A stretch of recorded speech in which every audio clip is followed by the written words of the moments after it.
Alright, ikaze kuri Kigali Nation, aka nagasobanuye kagufi ariko gasobanutse.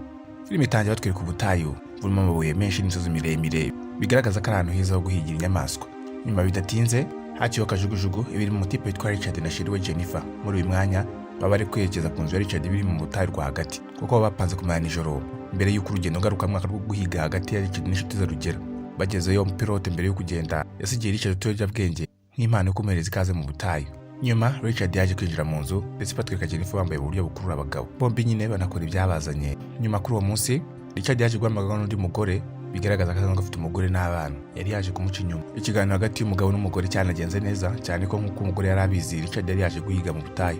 Umunsi ukurikiyeho Jennifer wambaye akariso konyine ajya mu gikoni gushaka amazi, aho mu buryo butunguranye atungurwa no kubura inshuti za Richard zahageze mbere y'umunsi nk'uko bari babipanze. Ibintu binarakaza Richard kubabona cyane ko yashaka kumubana n'uwo mukobwa guma ari ibanga rikomeye. Gusa ko n'undi baba bahageze, Richard birangira bemeye ko baguma aho ngaho. Umwe muri bo yitwa Stan, undi yitwa Dimitri. Ariko bari kwivuga tubona cya Stan cyo kiri kureba Jennifer n'irari ryinshi. Mw'ijoro bagiye kwicara hafi ya pisine ngo babiganirira, gusa Dimitri we abari kurunguruka umukobwa muri binocular. Gusa abanashaka kumenya kuri bya biyobyabwenge abapilote basigiye Richard asobanura yuko icyo ngicyo cy'ibiyobyabwenge giteye ubwoba, gituma umuntu wakinywe yabona n'ibintu bidahari. Mbese nk'uko baba bivuga, kurya akantu gato byonyine bishobora kugira nk'umusazi. Richard yongeraho ko hari umuntu wigeze kukinywa cyinshi, hayi zacyo zizamutse yikata akaguru nta kintu kimwe ari kumva. Richard yasabye Jennifer gutwara icyo kiyobyabwenge ajya kukibikamo imbere muri safe. Gusa nk'uko bigaragara Jennifer nawe icyo kiyobyabwenge bagikunze, aho kugira ngo ajye kukibikaho bamubwiye, yaragifashe agishyira mu gakufi yambaye. Nyuma y'ibyo Jennifer yasohotse mu nzu atangira kubyina mu buryo bukurura abagabo kugira ngo abo batipe batagira irungu, ariko ubwo yanasinze. Umukobwa yabahaye show rwose, abo batipe bose barishima cyane Stan ubonaga ko yakunze uwo mukobwa. Jenny yaramutumiye ngo banabyinane bahatwike rwose. Umunsi ukurikiyeho Jennifer akibyuka yasujujwe na Stan ndetse anamujyana kurya breakfast. Muri uwo mwanya Richard nta wari uhari mu rugo, ubwo Stan yatangiye kubifatirana ashaka kwiyegereza Jane. Gusa ntibyamukundira cyane ko Jennifer yakomeje nko kumwirengagiza, ahubwo birangira yisubiriye mu cyumba nta kintu amubwiye. Gusa nubwo ibyari bibaye mutipe ntabwo yashatse gucika intege, yakomeje guhatiza ajya no mu cyumba cya Jane. Ari kwibaza uko byagenze, Stan yabajije Jennifer impamvu ari kumukatira kandi nijoro yabonaga batwitse ameze nk'uwamukunze. Ubwo Jennifer yasamusubiza ko Stan atari we type y'umuhungu akunda, cyane bitewe n'uko ari mugufi. Ibyo bintu byarakaje Stan, gusa n'ubundi abashaka ko uwo mukobwa amuha. Ibintu bitera ubwoba Jennifer ndetse umutipe agatangira kumukorakora. Nyuma bidatinze Dimitri nawe yaraje, gusa ntiyagira ikintu avuga, ahubwo arahagarara mushuti we arimo akora ubwo bugoryi. Kubera ko Dimitri atashaka kubyivangamo, byarangiye avuye aho ngaho arigendera, ahubwo aragenda cyane televiziyo anazamura volume ngo atumve ibyo mushuti we barimo byo gufata ku ngufu Jane. Nyuma y'amasaha menshi Richard yaje kugaruka mu rugo, gusa abona abatipe bose bicaye ukuntu nta n'umwe uvugana n'undi. Stan yabwiye Richard yuko habaye akantu k'akabazo k'amafuti we na Jane, gusa ntiyavuga ko ariko. Richard yahise ajya kureba Jane, agezeyo uyu mukobwa ahita amusaba yuko ahamagara yakajugujugu ikaza kumutwara, cyane ko bashaka guhita ataha uwo mwanya. Undi abonye ukuntu umukobwa bari kurira, Richard yahise abona icyabaye, yahise asohoka atangira gutonganya inshuti ze azibaza impamvu zabikoze. Ndetse nyuma Jennifer ubyutse yakomeje kuvuga ko ashaka gutaha, gusa Richard akomeza kumubwira ko izo nshuti ze ziri buze zikamusaba imbabazi, ndetse icyongereye yamuhereza amafaranga ngo ibyo byose abyibagirwa. Jennifer bamaze kurakara umwishe amarangamutima biba byanze, agatangira gukanga Richard kazabwira umugore we ibijyanye n'ibyo bakorana nadahamagara indege ngo ize kumutwara ako kanya. Richard wese agira umujinya n'amarangamutima yo kubita Jane anakanga umukobwa, byatumye Jane atangira kwiruka ahunga aho ngaho. Za nshuti zashize zibibonye nazo zarasase bose batangira kumwirukaho. Nyuma y'umwanya urugendo rwo gucika rwa Jane rwageze ku musozi, kuko yageze aho umusozi urangirira hejuru. Richard inshuti ze barahageze bose baramugota kuri abo musozi. Ubwo Richard yatangiye kwinginga umukobwa amubwira ukuntu aba yababajwe n'ibyo bashuti be bahakoze, ndetse aranamukaruma amuhamagarira wa mushoferi w'indege ngo aze kumutwara ako kanya. Kubera ibingibi Jennifer yatangiye gutuza, abona ko ibyo yasabye bari kubikora. Gusa bitunguranye Richard yahise amusunika ahantu hejuru ku musozi yikubita mu gisongo cy'igiti hasi. Stan na Dimitri batunguwe no kubona ibingibi cyane ko batabona ko Richard yasunika uwo mukobwa akamwica. Richard yabasobanuriye ibyago bari barimo iyo bari ko umukobwa akagenda, cyane ko bari gukatirwa imyaka itari munsi ya 15, ndetse nawe amakuru y'uko aciye umugore nyuma agasohoka hanze. Nyuma y'ibingibi Richard n'inshuti ze basubiye mu rugo, aho bajya gufata ibikoresho byo guhiga ngo nyuma baza kujya kureba aho wa mukobwa yaguye, banasibanganya ibimenyetso by'ubwo bwicanyi. Hanyuma bikomereze umuhigo wabo wabazanye nk'aho nta cyabaye. Amashusho atakomeza atwereka Jane uwo ukiryamye muri cya giti cya musogose, ndetse atangiye gutondagirwa n'ibikoko birya abahapfuye. Biratunguranye kumubona akiri muzima, kuko ibigaragara cya giti wenda ntabwo kiba cyangije inyama z'ingenzi zo mu nda. Jennifer ugaramye aho ngaho atangiye gushaka uburyo yava kuri icyo giti, aza gufata ikibiriti akongeza utwatsi turi aho ngaho, birangira cya giti kiba cyumye n'ubundi gihiye arahanuka. Ku rundi ruhande Richard n'inshuti ze baba bari kugaruka hamwe Jennifer yaguye ngo basukure umurambo. Gusa kubw'amahirwe amajwi ya moto zabo Jennifer arayumva, bituma atangira guhungana no byihuse. gusa cya gitonuri cyamwinjiyemo kiba kikiri mu nda, ibintu bituma bimukomerera no kugenda, gusa bataragera agahita yihisha. Abatipe bageze batunguwe no kubona Jennifer adahari, bo batangira gutekereza ko hari nk'umuntu amutabaye cyangwa se nawe akaba yahunze. Ubwo bombi bagomba kumanuka hepfo, byanze bikunze bakamenya aho Jennifer ari. Jennifer cyumva ko bagiye, yafatiranye ayo mahirwe atangira kuva aho ngaho ngo agende. Gusa kubera ko hari kure kugira ngo bajye kuzenguruka, b'abatipe batatu bagiye kugera hasi bwamaze no kwira. Magingo aya ngaya batangiye kwibaza ukuntu Jane yaba yifashe agahita aburirwa irengero, gusa muri ako kanya babona aho yagiye atonyangiza amaraso ari guhunga. Batangiye kuyakurikira, gusa urugendo rwabo ruza kurangira babonye aho amaraso yagarariye mu kiyaga. Ubwo ko ari batatu bapanga kwicamo ibice bose bagashaka Jane, gusa cya Stan kihagararaga cyo gifite ubwoba, cyo kivuga ko kibutegeze imodoka wenda igihe nk'umukobwa yagaruka. Nyuma Jane wari kuva amaraso menshi yabashije gucika n'agatege gake yarasigaranye, gusa inyuma ye aba yumva amajwi ya za moto ziri kumushaka n'imodoka.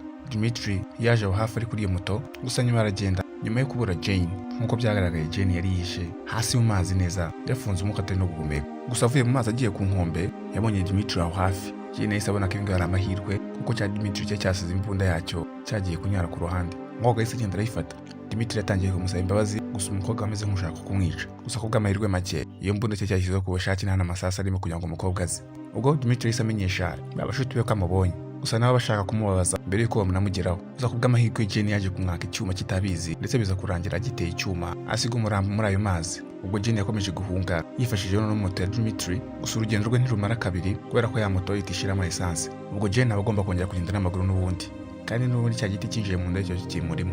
Gusa apana kure yaho ngaho Jane yabonye ubuvumo, kandi abashaka kubujyamo ngo aburuhukire mu mwanya, kandi abakiri mu buribwe bwinshi cyari cyari kubera cya giti n'ibindi bisebe bafite. Gusa Jane yabonye ka koferi yambaye aho kanya ahita yibuka bya biyobyabwenge byari birimo yatsinzemo wa munsi. Muri aka kanya yahise yibuka ukuntu bavuze ko bigira hayi nyinshi. Ubwo Jane yahise abikuramo ayabihekenya, ndetse no guba bibishye, ariko aba akeneye hayi zabe byihutirwa. Ndetse nyuma bidatinze hayi zatangiye kuzamuka, ndetse atangira kubona ibintu bidahari kuko bitewe na bya biyobyabwenge. Akumva ibintu by'ibishwijwi, akabona n'ibindi bintu byinshi bidahari. Ubwo kanya yahise atangira gutegura ukuntu yivura. Jane wari umweginya nta buribwe na buke kiri kumva, yahise akora ikintu kiri bumubabaze cyane. Jane wari amaze kuba nk'irobo, yakuriyemo cya giti cyari cyamwinjiye mu nda, hanyuma aca ka kanete agashyira mu muriro, arangije ahita atwika aho cya giti cyari cyinjiye. Umunsi ukurikiye amashusho akomeza kutwereka Stan ukiryamiye muri ya modoka, ndetse akibyuka Richard yajugunye inyamaswa aba yabonye kuri parabolize, avuga ko bitari kwanga kubona Jennifer ngo abure n'inyamaswa. Gusa kugeza amagingo aya baba bataramenya amakuru ya Dimitri. Stan wari ukibyuka yagiye ku kiyaga akaraba mu maso, gusa bitunguranye yatunguwe no kubona umurambo wa Dimitri. Gusa Richard waba yikarumye, ndetse n'umujinya uri kuzamuka, yahise abona ko byabaye kuri mushuti we, ndetse cyongeyeho ahita avuga ko byanze bikunze uyu mushuti waba yishwe na Jane. Ubwo basigaye ntandi mahitamo usibye kujugunya umurambo wa mushuti wabo mu mazi n'ubundi. Nyuma y'ibyo Richard umujinya yatuye Stan amushyira amakosa ko yagakwiye kuba yajyanye na Dimitri nijoro, cyane ko ibyo ngibyo bitari kumuba bari kumwe. Gusa ubwo yahise ava aho ngaho agenda ashaka ubundi buryo ari buze kubonamo Jane. Nyuma dusubiye kuri Jane, ubu noneho amaze koroherwa bya bisebe, ndetse hari n'ikimenyetso cy'inyoni cyagiye ku nda ye nyuma yo kwitwikisha ka kanete. Ubwo yahise afata ya mbunda yatse Dimitri asohoka mu buvumo. Gusa noneho yahise yikangura kumbe byari inzozi, arota cyari cyari kimwica. Ibi byose biracyari hayiza cya cy'ubwenge yamweye. Gusa noneho Jane amaze gukanguka neza, yariteguye ngo atangira urugendo rwe. Mu yandi magambo, uwo misiyo ntabwo ikiri gucika, ahubwo bari gusubira kuri abatipe bose akabahiga akabica akabihoreraho. Umukobwa agaragara nk'umunyantege nke kare uwo wamaze kugira courage, ndetse nta mikino n'imbunda ye yatangira guhiga Richard na Stan. Ku rundi ruhande Richard na Stan babona ya moto Jane yacikiragaho nijoro. Ubu noneho bari gupanga bose gutandukana bakajya gushaka mu mpande zitandukanye. Richard niwe ugenda mbere agasiga Stan. Stan nawe wari kumva uburibwe bwayangwa Richard yamukubise mu zuru, yafashe miriwari atangira kureba ukuntu izuru rimeze. Gusa nta makuru yari afite yuko umurasire w'izuba uri kuva muri miriwari uri gutuma Jane amenya ahantu ari.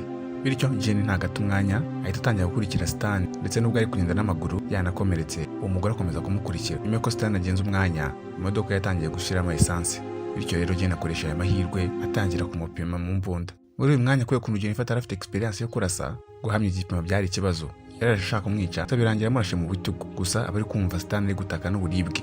Jane azamutse ngo yongere amusoze, cya Stan yarakibuze. Gusa Jane akomeza kugikurikira ahantu cyo cyagiye gifite amaraso, kandi nibwo kandi cyamufashe ku ngufu. Nyuma ari kumuhiga, Stan yamaze gukomereka, yiziritse icyenda mu bitugu ngo ahagarike kumveza kuva amaraso. Jane ku rundi ruhande amaraso ya Stan yageze harayabura, gusa asanga urukweto rwe. Stan wari wamwitsimbye ari gushyira amasasu mu mbunda kugira ngo yice Jennifer amuturutse inyuma. Gusa nawe bari kumva imbogamizi kugira ngo apime kubera ukuntu bamurashe mu bitugu. Gusa kubera ukuntu yari yakomeretse yararashe, kubw'amahirwe isasu rica ku gutwi kwa Jane. Jane wari usanzwe akomeretse, yiyongeye no gukomereka ugutwi. Gusa byihuse agerageza gukomeza kwiruka, ahera ko cya Stan gikomeza kumurasa. Gusa byose bikweba. Kugira ngo agareke Stan gukomeza kumwirukaho, yamenye ibirahure by'itoroshi. Kubw'amahirwe ikirahure kimwe kijya mu kirenge cya Stan yaragaze ngo akuremo icyo kirahure harimo anavuza induru gusa birangira agikuruye gusa kubera ko atarashoboye kongera kwiruka yahise asubira inyuma mu modoka ngo yirukankanye na Jane ari mu modoka gusa kubera ko cya kirahure cyo cyamukomekeje mu kirenge no kwakisera imodoka byabaye imbogamizi gusa kubera uburakari iby'uburibwe arabyirengagiza atangira gutwara byaje kurangira Jane yishe umutipe wamufashe ku ngufu neza mbere y'uko amugonga maze kurako Stan amaze gupfa neza Jane yatangiye kumva ku cyombo Richard ari kumuhamagara ndetse kubera ibingibi urwango n'u rwakomeje kuzamuka yumva ijwi ry'umuntu neza wamwishe akagira amahirwe ntapfa Richard ku rundi ruhande nawe umujinya wamwishe kubera ukuntu neza bayabuze Jane ikindi na Stan ntago babashije guhurira aho bari bapanze ko bari buhurire kare ndetse akaba atari no kumusubiza ku cyombo uwo wamaze kunanirwa n'umujinya wamwishe yanzura kwisubirira mu rugo Richard yageze mu rugo yari afite stress z'ibintu byose yiriwemo ndetse anatekereza ko kuba Stan atagarutse byanze bikunze yamaze kwicwa na Jane ari gupanga kuva muri ubwo butayu ahita ahamagara umupilote w'indege ngo aze kumutwara nyuma y'ibyo ngibyo ajya koga ngo avaho ngo afite amasuku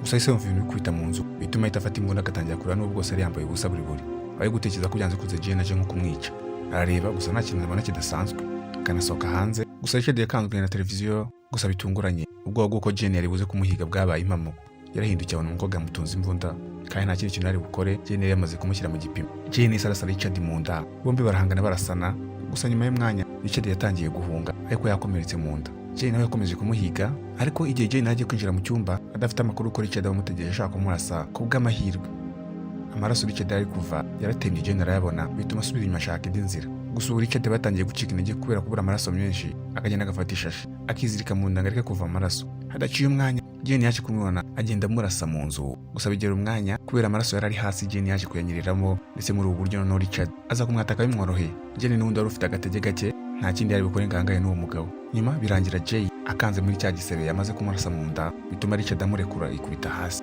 ubwo umukobwa yahise afata imbunda bize kurangira noneho yishe Richard amurashe isasu rya nyuma filime irangira babatipe ko ari batatu bamuhemukiye bakamufata ku ngufu bakanamwica bose babonye ikibakwiriye kwihorera kwa Jennifer kuba kugezweho n'umubiri we wuzuye amaraso benshi abari kugendagenda hanze mbere yuko ahindukira yumvise urusaku rwa ndege Richard wahamagaye ngo imutware filime yacu uyu munsi naho irangiriye Njye Revisi Grammatical gusa like share na comment ni nk'ikomeye kuri channel until next time peace